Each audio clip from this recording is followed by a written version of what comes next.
Back real quick, guys. So I guess Earl Spence was at the Jermell Charlo fight. Obviously that's his boy. It's a stablemate. Um, good performance from Jermell. Um, Spence, I think it was on the Fight Hype interview. So shout out to Fight Hype. Um, he did say that the Sean Porter fight would happen next. I think it's going to be on pay-per-view. It sounds like September is what they're looking at. Um, the guy that was interviewing him tried to goad Spence into saying a date, but Earl didn't give him a date or a venue. But all he said was September. September. Um, my guess is probably Showtime pay per view, mid late September, so maybe after um, Canelo Triple G trilogy, something like that, somewhere around that time frame. It'll either happen a week before it or a week after. So we'll see. Um, I would say do it before it, but or maybe after. I don't know. But it's a great fight. About if you saw my video yesterday, you would see my excitement for Spence versus Porter. Again, it's a fight I think should have happened probably 2017, so about 2 years ago. It's a great fight, great style matchup. Should be an action fight. Um, you could argue they've both been boogeymen once upon a time. Sean Porter was kind of the boogeyman of the division. And then Keith Thurman came along, and he became kind of the new boogeyman. And then Earl Spence came along, and then he became the new boogeyman. Now Terrence Crawford is kind of the boogeyman of the division. Well, him and Earl Spence a little bit. Well, I'll say more Terrence Crawford now. Um, Probably more of the boogeyman. Um, so it's kind of interesting that that's going on. But it's a great fight. I think it's going to be on Showtime pay per view. I'm guessing. Because you don't want to do all on Fox pay per view. They can't do them all. The budget wouldn't be there. So Showtime would have to pick up the slack. So I'm guessing if we do get Earl Spence, well, not if, it is happening. September pay per view. So maybe Wilder Ortiz too, which I heard might be on pay per view. That might be in October. Because like I said, you don't want to do two pay per views back to back in the same month. You know what I'm saying? And September is typically a good month for boxing, because you got Canelo and whoever he's fighting. Earl Spence's Porter is going to be on that one. Plus, you got football coming back. So, I would say probably Wilder Ortiz too would probably happen on October date, most likely. This is me, guessing. Um, but it's a great fight, man. I'm really looking forward to it. I'm not gonna complain about pay-per-views and stuff anymore, just because we get them all the time. It's kind of normal in boxing. Um, I think B Hop Tarver was on pay-per-view. B Hop Tito was on pay-per-view. A couple of Roy Jones's fights, plus UFC. They have a pay-per-view like every other month, and they have like no stars now. So why not? It's okay. As long as it's like once a month, it's not a problem.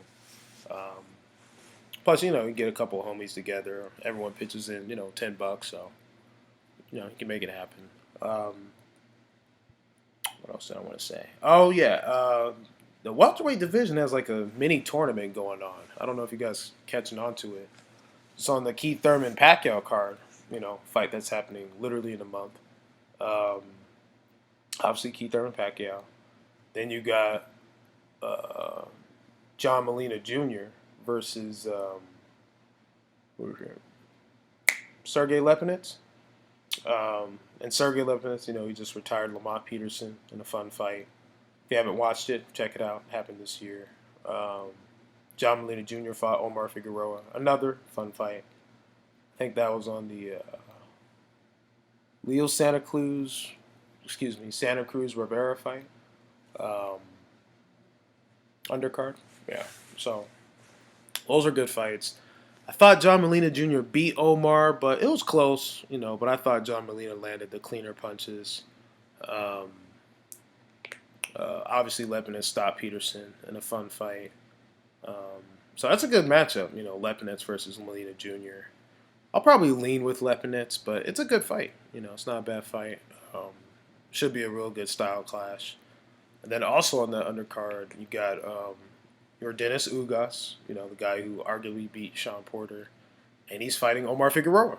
You know, the guy who arguably lost to John Miller Jr. or got away with a close one, however you want to say it. I think he also beat Earl Spence in the amateurs. I'm pretty sure he did. So that's a good fight. Ugas versus Omar. You got a counterpuncher versus a pressure fighter. So again, it's a good style clash. Um, I'm not sure. I'll probably lean with Ugas, but yeah, I'll probably lean with Ugas. But it'll be a close fight though. And again, it's a good style clash. So I don't think the fight will be boring by any means. So it's gonna be a really good card. Plus, you got Caleb Plant versus Mike Lee, and that won't be on pay per view. It'll be like on the card before it's on pay per view. So kind of like a preview, I guess. So that's really cool. Um, so a lot of good fights for the Thurman Pacquiao. Um, Now that I thought about the fight more, it's actually gonna be closer than I originally thought. Um, Mainly because of how Keith Thurman looked in his last few rounds against Lopez, which were like crazy. Um, but Pacquiao beat Broner, so that's like take that to a grain of salt. Not trying to shit on Broner, but that's he kind of is who he is. You know what I'm saying? So like I kind of gave up on trying to think Broner will shock us into a great performance. I think the Mikey Garcia fight was probably like the last straw for me. But that is what that is. But man, that's gonna be a good card. Definitely a good pay per view. It's probably the best card of the year, I would say. So definitely buy that fight, Thurman versus Pacquiao.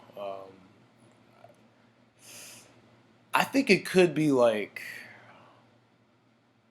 watch this on YouTube. It's Prince Nassim Hamed versus Kevin Kelly. If you haven't watched it, I think it's like a 40-minute fight. If you haven't watched it, watch it. It is a instant classic. I think it was in the featherweight division. Both guys got dropped 2 or 3 times each. I think Thurman Pacquiao might be shades of that one, potentially. I wish this fight would have happened in 2015 because I definitely would have seen both guys getting dropped. They still could, but I think Thurman Pacquiao is going to be. I think it's going to be a really good one. I'll probably still lean with Thurman, but I don't know. We'll see. I'll probably lean with Thurman, but we'll see. We'll see what actually happens. It's a month, so thank God I got time. But I think it's going to be a really good fight. You got a great card. All the fights are really good. Like I said, Thurman Pacquiao. I think it's going to be an exciting war. Ugas Figueroa. That's going to be a fun fight. Figueroa is never in a boring fight. And it's a good style clash, like I said. Lepinets versus Molina Jr. Again, neither guy's ever in a boring fight. So that's a really good card. Probably the best card of the year. So if you can't go to the fight, definitely buy the fight. It's a really good one. But there's a little welterweight tournament that Al Haymon's got going on. Like I said, you got Earl versus Sean. They're unifying. You got Keith and Pacquiao. They're consolidating the WBA belt.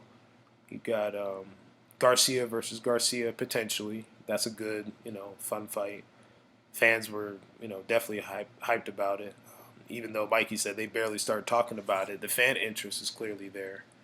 Then you got Ugas, who arguably beat Sean, versus Omar, who's a good fighter, still undefeated. John Molina Jr., Lepinets. So you got the top welterweights kind of, outside of obviously Terrence Crawford, but you could argue the top 10 welterweights, not named Crawford, are all fighting each other this year. So Al Haymon's got a welterweight tournament cooking, so that's really good. So let me know what you guys think about the welterweight division, little tournament going on in the PBC side. Drop comments, predictions, like, subscribe, share the video. You guys take it easy.